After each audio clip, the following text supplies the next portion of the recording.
You're listening to The Partially Examined Life, a podcast by some guys who were at one point set on doing philosophy for a living, but then thought better of it. Our question for episode 364 is something like, what is it to sympathize with other people? And we read the first 4 chapters of Max Scheler's The Nature of Sympathy, first published in 1913 with a much expanded second edition that produced some of what we read in 1922. For more information about the text in the podcast, please see partiallyexaminedlife.com. This is Mark Linsenmeyer, vividly visualizing your feelings, yet feeling no pity for you in Madison, Wisconsin. This is Seth Paskin, experiencing before understanding through vivid experience in Austin, Texas. This is Wes Alwan, dissolving into a common stockpot of misery in Cambridge, Massachusetts. This is Dylan Casey, grasping my fellow feeling as like stubbing my toe and saying ouch. All right, so again, the reason we're doing this is I had discovered this Edith Stein book on the problem of empathy, but then discovered this book, The Nature of Sympathy, from around the same time, thought they might go well together. We decided to insert Brentano because that was mentioned in the intro of the Scheler here, but the connection between those two is tangential at best. I guess he had another book around the same time Scheler did, The Formalistic Principle in Ethics and the Non-Formal Ethic of Value, which maybe is a more direct jumping off point from that Brentano. I thought the whole point of reading this was to talk about the foundations of ethics. Do we know it like Kant thinks because of just some rational thing? Brentano kind of gave us an ethical intuitionism, which is not that different from rationalism. We just, certain ethical things just strike us as, oh, that's just correct. The other side seemed to be the empiricists like Hume, like Smith, where somehow because we have this feeling of sympathy for other people, we somehow found ethics based on that. And the first chapter of this, The Ethics of Sympathy, just dashes that, says, no, that's not Scheler's view at all. You can't found ethics on the mere fact that you sympathize with somebody. What if they're doing something bad? Sympathizing with them wouldn't be good then. What about ethical duties toward yourself? Who are you sympathizing with then? There are a bunch of reasons why he thinks it wouldn't work. And so the remainder of what we read has very little to do with ethics. It's just about ways in which people, according to various theories, can be in sync with each other. Is it because we're all part of the great one? Is understanding somebody else a matter of identifying with them in some strong sense? And he goes through all these different ways in which psychologically people might identify with other people, very weird ways, hypnotism, religious experience. Let me hand it off to you guys. I think that the ethical point is, I just stated, right, it's not going to be an ethics of sympathy, but it's going to be relevant to ethics, right? There's some kind of sympathy. Certainly fellow feeling is a great thing. And so what is fellow feeling? What can we learn about it? Yeah, maybe we should just start out by clarifying, because he's going to talk a lot about fellow feeling, right? It's a book about sympathy, but I think the phrase that he's going to use for that more often is fellow feeling. And that can break down into either pity, which he also calls commiserating, or taking pleasure in someone else's joy.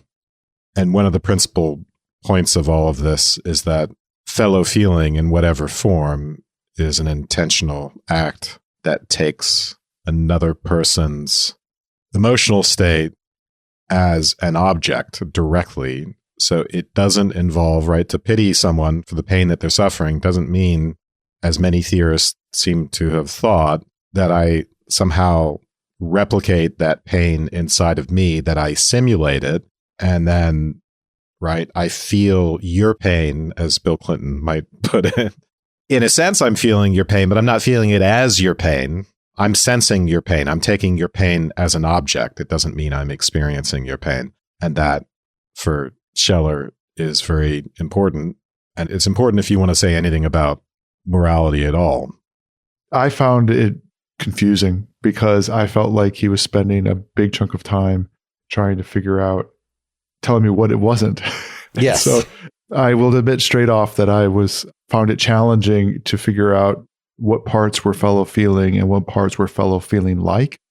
But that distinction, to me, the most interesting piece, which I'm still getting my head around, is the notion that all of these ways of interacting with other people are part of the way in which we interact with them as not as love, not as if we're drawn to them, but they're reactions that we have to other beings, and not always people, but it's a reaction that we have.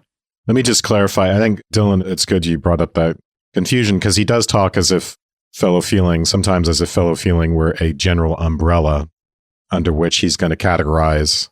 So, right, the second chapter, classification of the phenomena of fellow feeling, and he bumps under that these 4 different types: community of feeling, fellow feeling about something, which is rejoicing or commiseration, mere emotional infection, and then true identification or emotional identification. We'll get into all of those, but it's really the second one, which you all also call fellow feeling proper, right? For the most part in the reading, when he's talking about fellow feeling, he's distinguishing it from identification or emotional infection, and he's referring to fellow feeling proper as opposed to the umbrella term. And I think that'll help us maintain some clarity about all of this.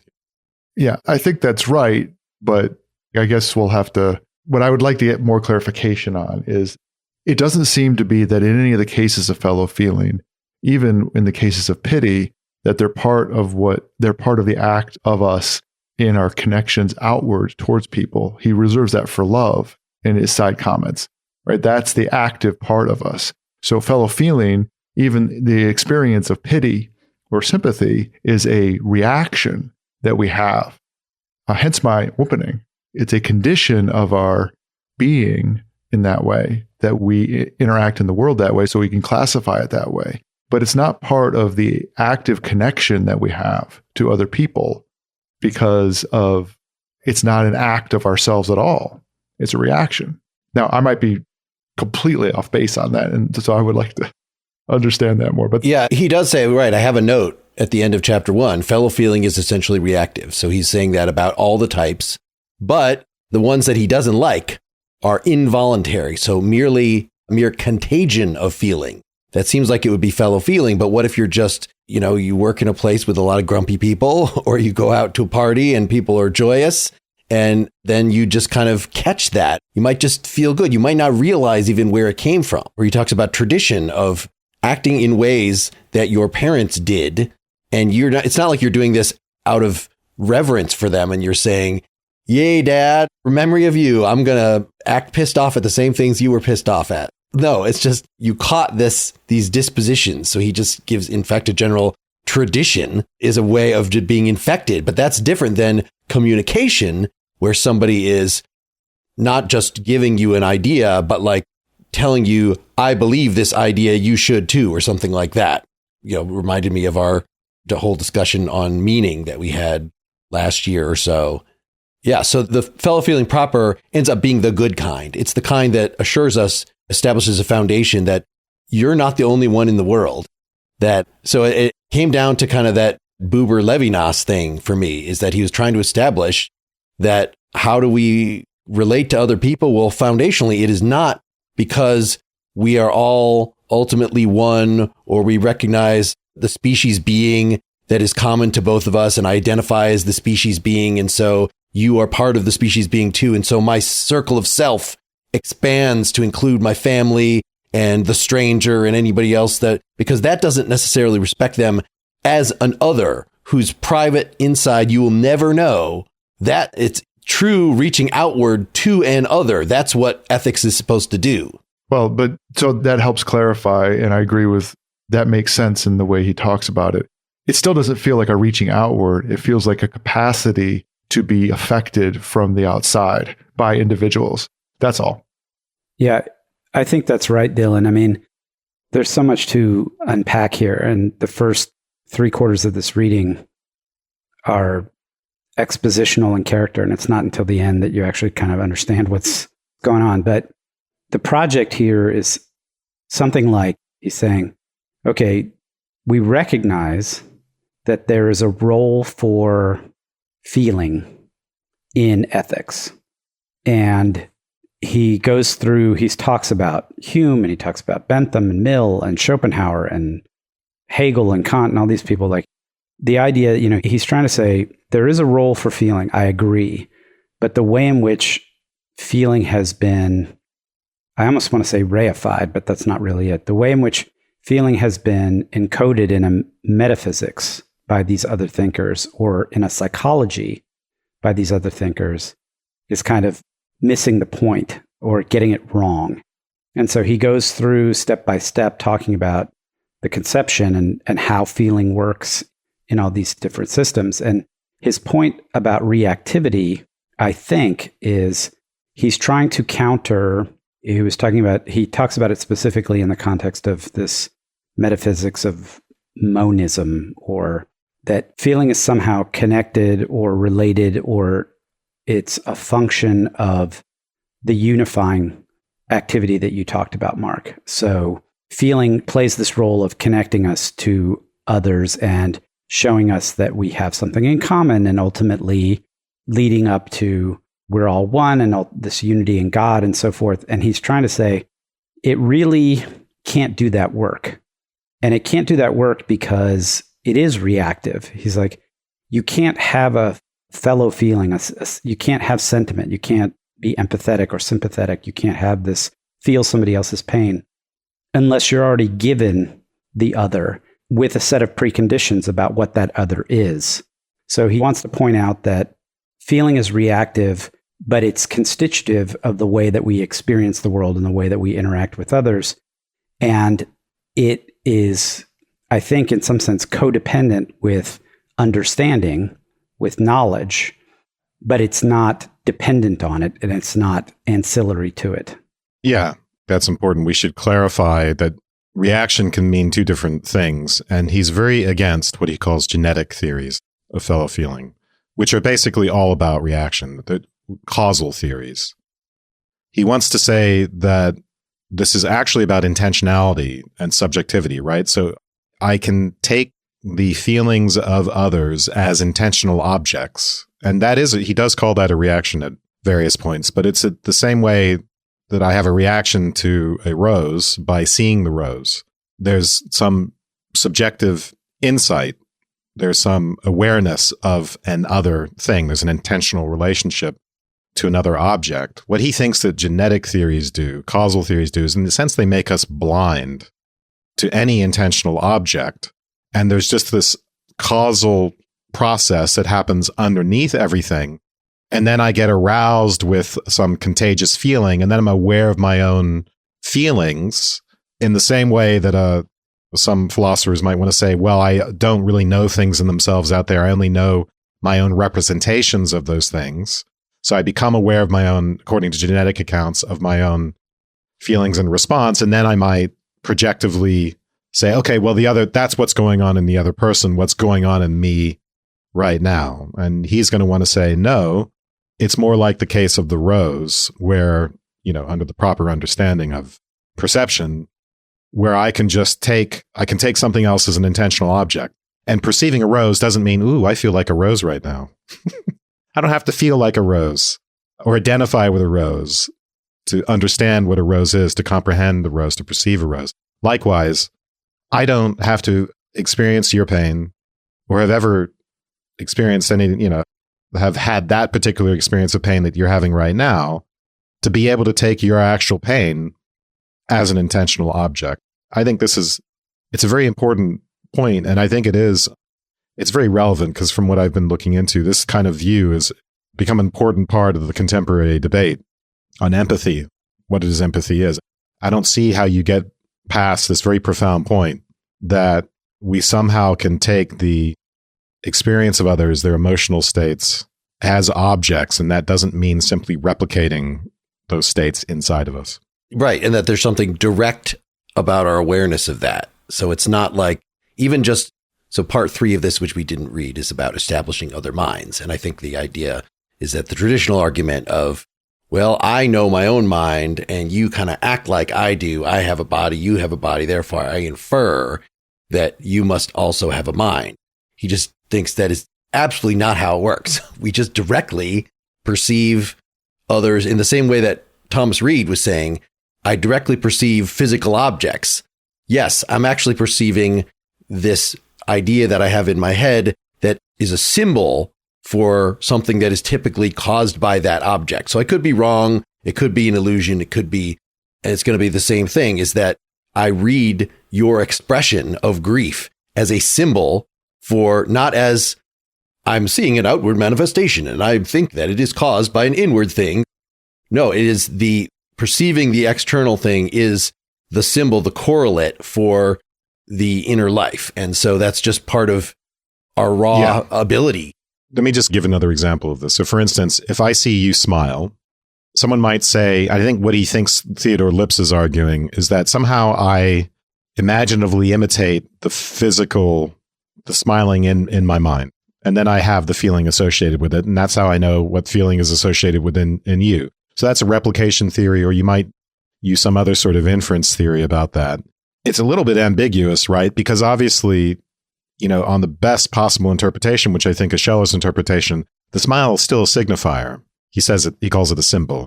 I would prefer to call it a signifier here. And so we do read the smile, but we do read it in the Reed way, the Thomas Reed way, which is immediately, right? We see through the text, for instance, to its meaning.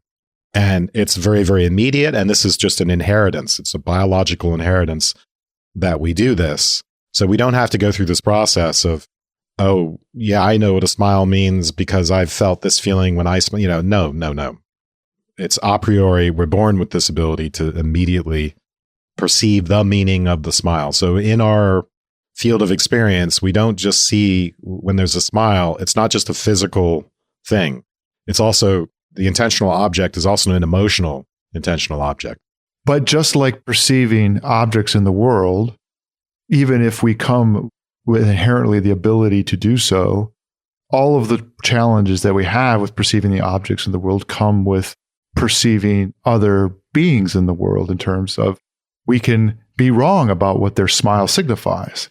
We can be right about what it signifies, just like we can be wrong about whether the ball is going up or going down, depending upon what perspective we have on it.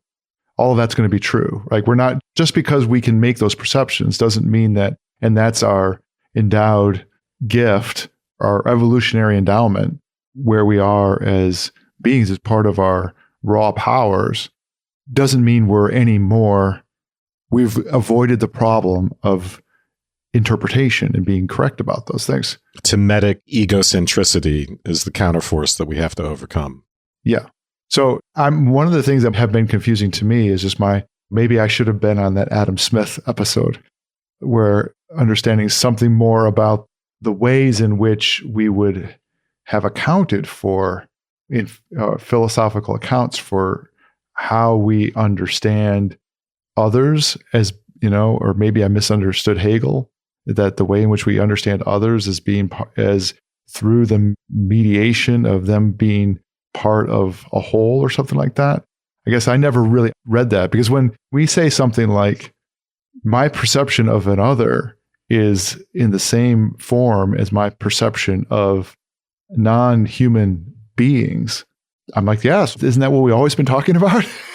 The idea that we would only we only feel things from other people because of some kind of alternate thing. Now, of course, Scheler explains, talks about all these people, how they're wrong in this way. And so I guess I learned a whole bunch of things about the way in which the history of thinking about this is.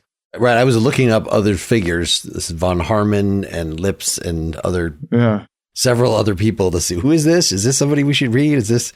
And throwing in Bergson and throwing in a good amount about Schopenhauer that we do know about, and Adam Smith. So we'll say why Adam Smith is wrong. I was actually in the intro. So the translator's intro, it's a very long intro that he lays out the origin of, why do we have this ability? He just says it in the body of the text. Scheler just says, we have this ability to directly perceive others' mental states. And he says that, what we said about the symbols. So I'm reading here from Roman numeral page 39. Originally, the experience of self and the experience of others is in no way differentiated. The child feels the feelings and thinks the thoughts of those who form his social environment. And there's one broad, roaring stream of living in which he is totally immersed. It takes a long time before vortices form within this stream, which draw together what later on will clearly be recognized as mine and others. Even when we come to integrate our own self, to cut it out of the texture, as it were, in which it had formed one indistinguishable strand alongside many others, we continue to see it against the background of a surviving, although progressively receding, common consciousness which contains, in principle, the experience of others as well as the experience of the self. So this is the origin. Where are you reading? This is, again, it's Roman numeral 39. So it's before chapter 1. So I guess this is something from one of his other books, from his ethics book, or I'm not exactly sure. I don't remember the context, what he's talking about here. But, right, I'm quoting the editor, not Scheler himself. So it's basically that Hegelian picture that we start out as herd animals, and somehow we, over cultural evolution and in the individual's life, we identify ourselves as individuals. And at that moment, yes, then we do have this idea that I'm the only real one. So that's that egocentrism. Egocentrism is a very natural stage. And we are able to have fellow feeling, to get back to it. On the one hand, because, yes, he says, the great change from this is worked by sympathy and love. When the primal endowments of our soul, which are known by these words, come into play, the prison walls which our egocentrism has built around us are broken, and our eyes are open to the fact that others, qua human beings, qua persons, are as valuable as we are ourselves, and not only as valuable, but as real. So we can emerge from that, but it seems like we can only have the ability to do that because we started out as part of this undifferentiated mass, thinking that my parent, these things that he identifies as bad for a mature person, right? If you somehow confuse your own beliefs and desires and inner life with that of your family members or your group members or people in a mob or something, that this is a pathological.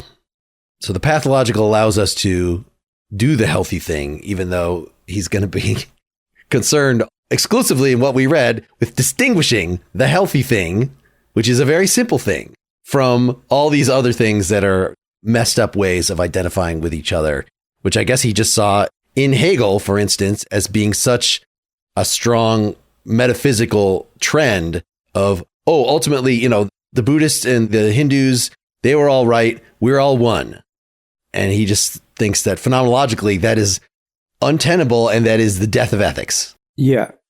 I think he makes a pretty compelling point. There are a number of interesting things that come out of this, but his reaction to the concept of unity is really that ethics wouldn't be possible if what you experience is a complete identification with the other, because it would ultimately be like self-reflection. There has to be a different other. You wouldn't have an other. You wouldn't have an other. And so he's critical of all of these approaches, all these theories that Spinoza, he kind of lumps them all together, right? It's like Indian philosophy, Buddhism, Schopenhauer, Spinoza, all of these things that ultimately find the foundation of ethics is somehow grounded in the unity of all beings, ultimately is going to fail for him. Let's stop for some sponsor talk. If you're one of those people who thinks about the Roman Empire a lot, I have a podcast that takes you to the next level, to the Holy Roman Empire. It is called The History of the Germans, and it goes from the early Middle Ages to German reunification in weekly 25 to 35-minute episodes. They're currently somewhere in the early 15th century.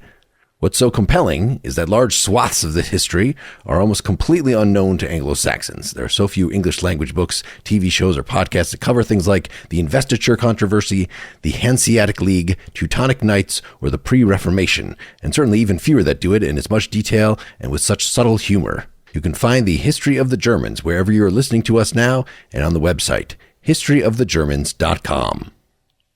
So is it this way that the problem with all of those other ones is they're deriving ethics or deriving our recognition of others in a kind of transitive property way, that all the others participate in the one, and we recognize them as participating in the one, and so therefore we recognize others. If our individuality is an illusion and our sympathy for others is a indication and grounded in the fact that we are really all just one, let's call it God or the will or whatever, then what's happening underneath everything is just God is worried about himself. And it shows up within the field of representation as me being worried about you and you being worried about me, but it's all just God being worried about himself, which we don't think of as a distinctively ethical feeling. It reduces ethics to egoism. Yeah, it's a little bit like Leibniz's monadism then, right? All the monads are doing the thing that they're doing because God's thinking them doing them. Maybe you don't have to go that far in what you described, that every person who's acting in the way that they're acting is doing so because it's different parts of God's ego all acting against each other. You don't have to go that far, but yeah, I mean, he's very resistant to any theory that's going to reduce altruism to egoism, and I think he's right about this. And that goes for the genetic theories as well as he thinks for these metaphysical theories. There's something irreducibly other-oriented about us, and it can't simply come down to us, me feeling your pain and therefore feeling distressed because now I'm in pain. That's not a distinctively ethical state. Nor can it be, oh, you and I are really one, and I care about you because I realize I really care about myself, and if I discover you're part of me, well, I got to care about you too.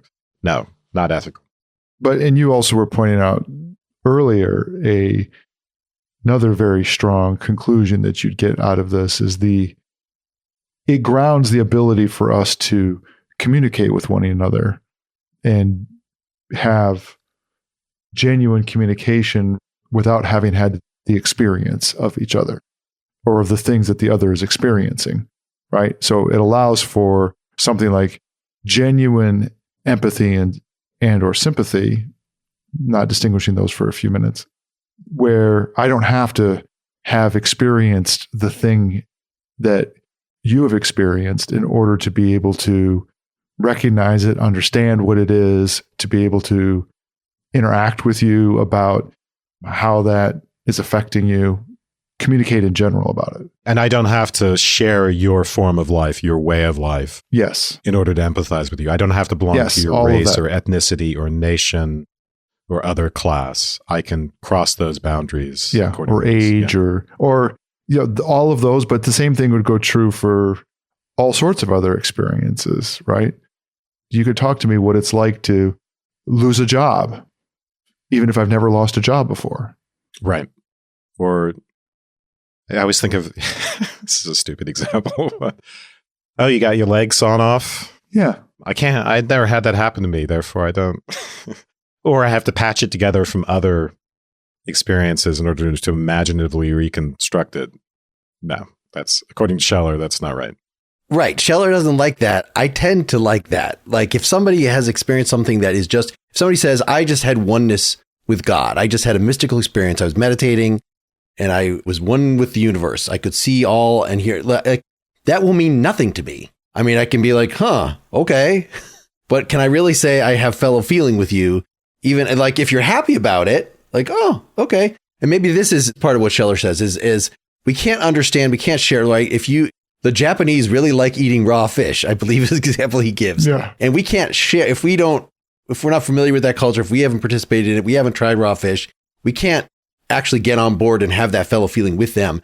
But we can see that they're excited about the raw fish.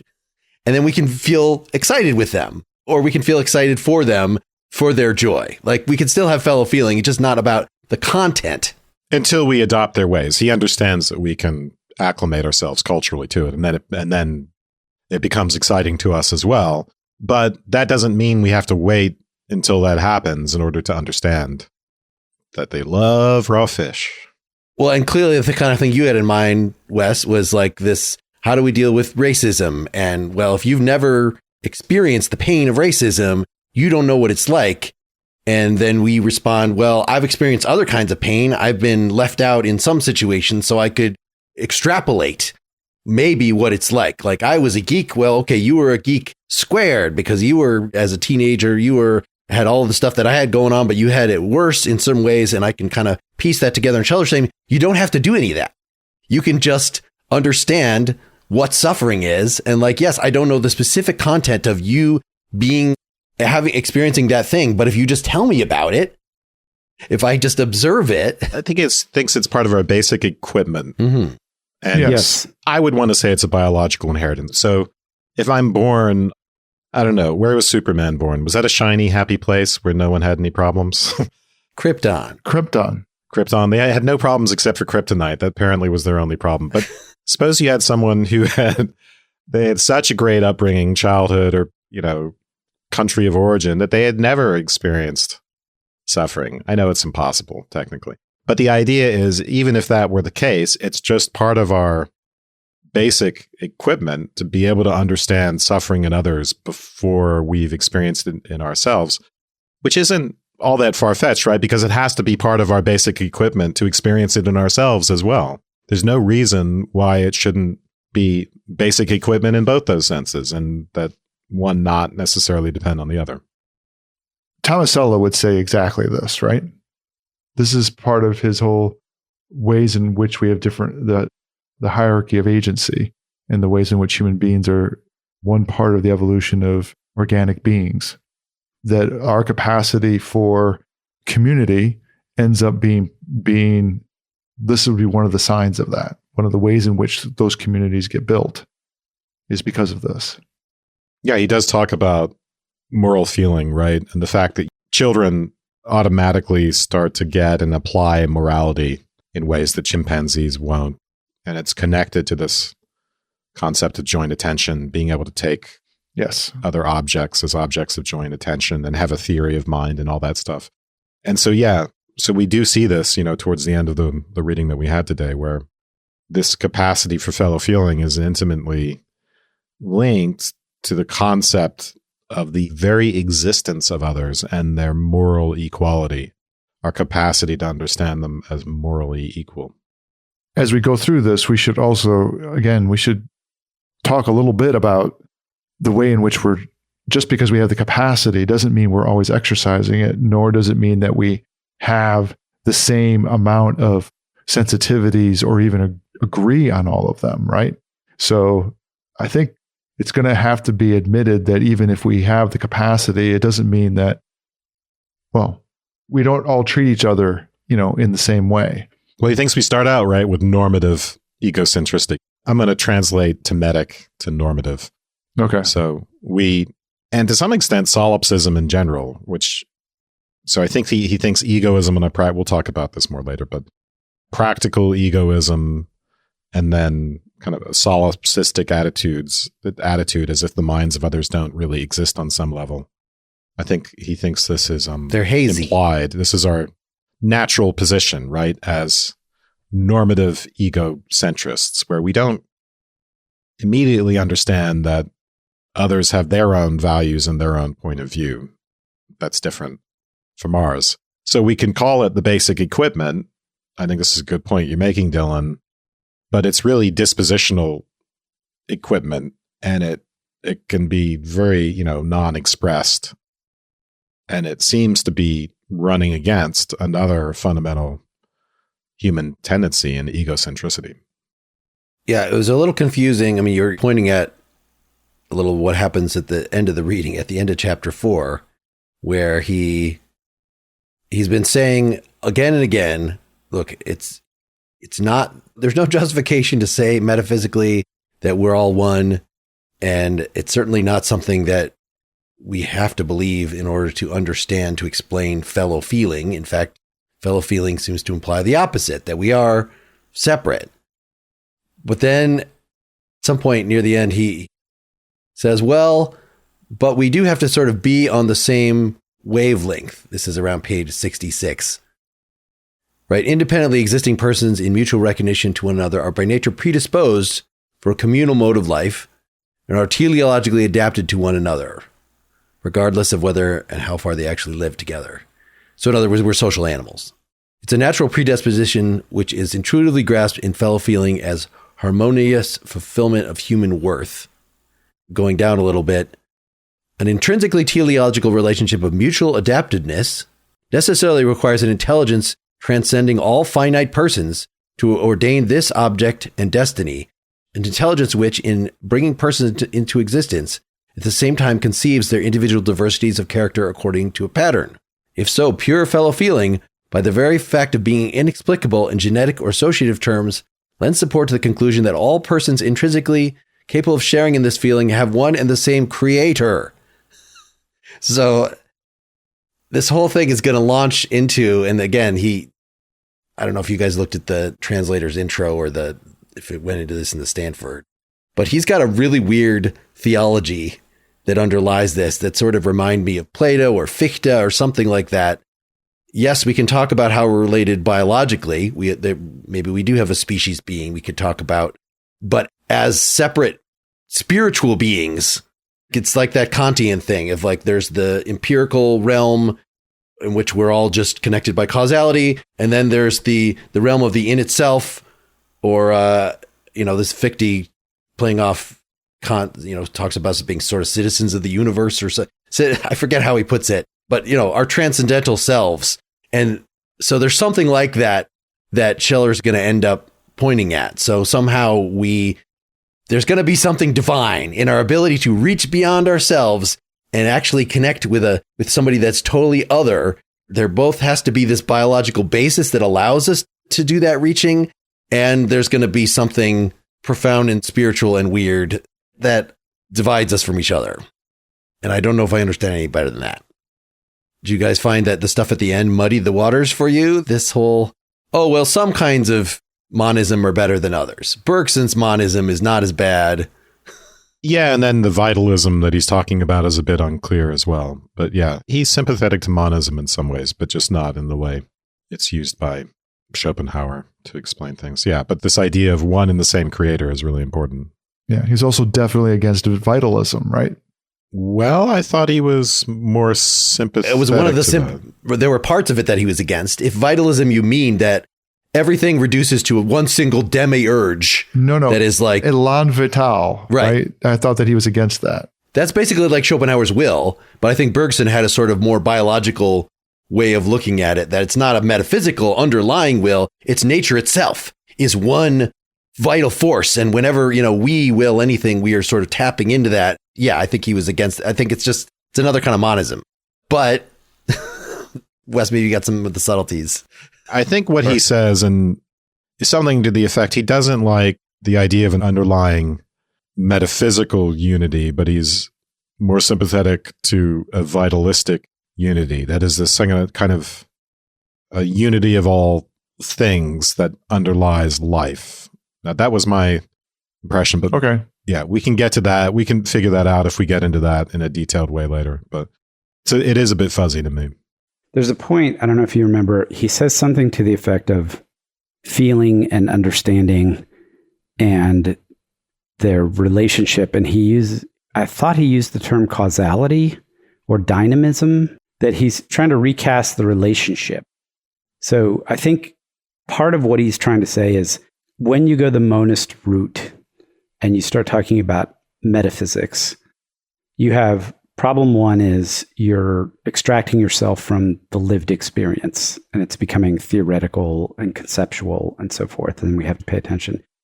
But the other part is that you're trying to subsume things like love under a conceptual framework and understanding, and you're not getting at the true relationship between understanding and feeling, which is dynamic, like it's causal. So they do coexist and they do interact, but they're not subsumed under some sort of conceptual structure. He's trying to bring in that elan vital is talking about, if we go all the way back to the pre-Socratics, it's this vital force in nature where there's an interaction and a dynamic interaction between things. And that's how this feeling works, is that he's a proto-phenomenologist, right? So he's trying to bracket the conceptual stuff and get at what's actually happening in the lived experience. And he thinks that the monastic conceptual framework can't really capture that experience. So on page 73, so this is what I'm thinking of with being more sympathetic to vitalistic monism. So he'll say, in every single case, it is always the same level of being and consciousness which becomes one in the phenomenon of identification. And this is the sphere of vital activity in the man or the creature concerned, so that it's not oneness at the level of consciousness or spirit. It's oneness at the level of, I don't know, I think of it as more the instinctual, but anyway, the biological, the vital. The biopsychological. Thus, we are supposed that there are good reasons to be found elsewhere, compelling the assumption of a universal transcendent totality of life, and hence a real unity of all life everywhere. But it would then be not love and fellow feeling, but in the facts of identification or consciousness of vital unity in general, that we should have to seek both for an indication of the validity of the metaphysical insight in subjective consciousness and for an immediate emotional confirmation of its reality in all life everywhere. And they'll say it's an unquestionable advance on the earlier monistic standpoints of Hegel, etc. Just on that same page, lower down, because the metaphysical unity of life is taken for granted by leaders of thought so widely divergent, emphasize the following points. We entirely reject metaphysical biologism, i.e. the conception of ultimate reality in the manner of Bergson, Simmel, Lodge, and others as itself an élan vital or life principle, or as the life and soul of the universe. For neither is it knowing, intuiting, and thinking capacity, nor is its emotional and volitional one, is spirit or nous, an outcome or sublimation of life. So maybe there's a distinction between vital force and élan vital that I'm just missing. I mean, this is hilarious that we, of course, are attracted to the most difficult part of the reading, and we're doing this in part one before explaining a lot of the simpler stuff. No, but we're here. Let's dwell on it.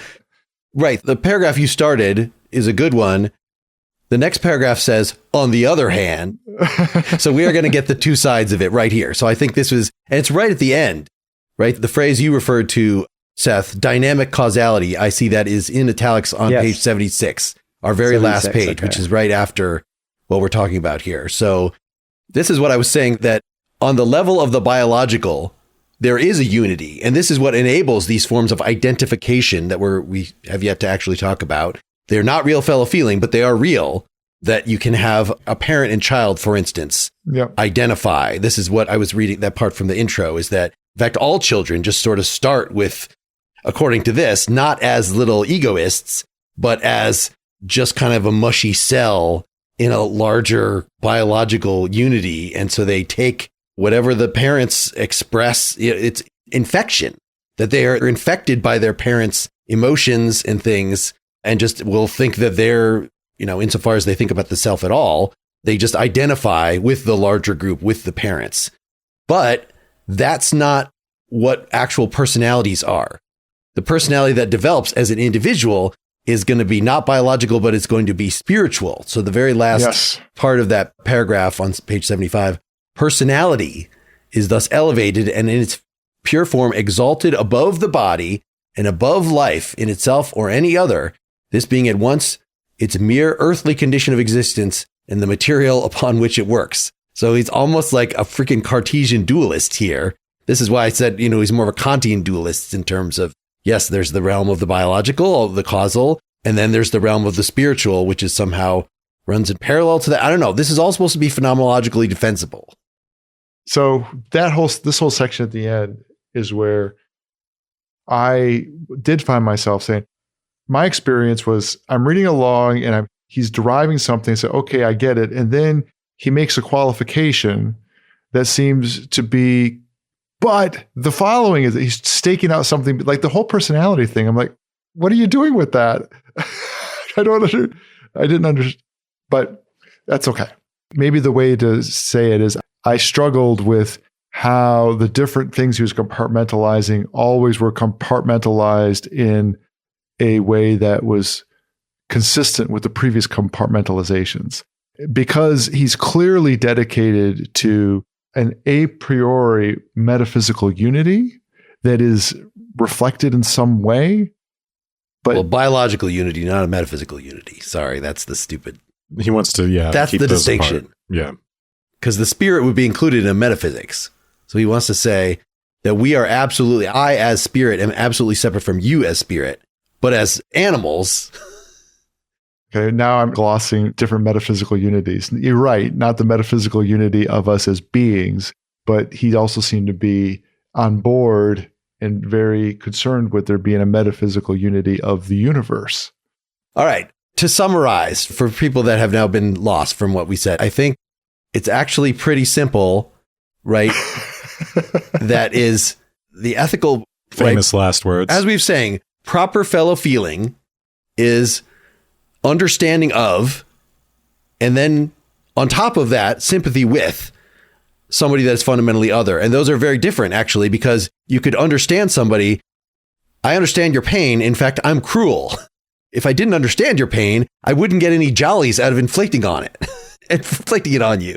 I have to be able, so that just the understanding and the sympathy are different things, and they are both steps toward, none of them is the foundation of ethics, right? There has to be some just sort of a priori ethical stuff that we then can look at this kind of identification, this kind of sympathy, and say and judge that's the good kind, that's the bad kind. So ethics comes first, then comes sociality, then comes actual sympathy, fellow feeling with other people, and beyond that is going to be love, which is going to be truly spiritual and reaching out, and has to do with part 2 of the book that we didn't read. He talks a little about the end. That's my summary. That's good. Good summary. So the stuff that we're talking about, and it's a good summary, but stuff that we've been most focused on are basically a description of our capacities. And the whole discussion about ethics, which is a priori from this, would be our capacities. These capacities we have allow us to participate as ethical beings in the ethics that exists outside. And other beings, animals in particular, don't have these capacities, so they don't behave ethically because they can't be sensitive to they can't participate in ethical exchanges because they don't have those ethical capacities. Right. It sounds rather Kantian. I think we should try to read the Brent Hano pretty much directly into this. So people can refer to that. Let's wrap up part 1 here. Obviously, we're going to talk for another hour here. Come back next week or become a Partially Examined Life supporter, partiallyexaminedlife.com/support. And if you do it through our website or through Patreon, then you can get it right away. Should be in your feed coming up here. Thanks, everybody. So long. Thanks. Good night. Thanks. Thanks.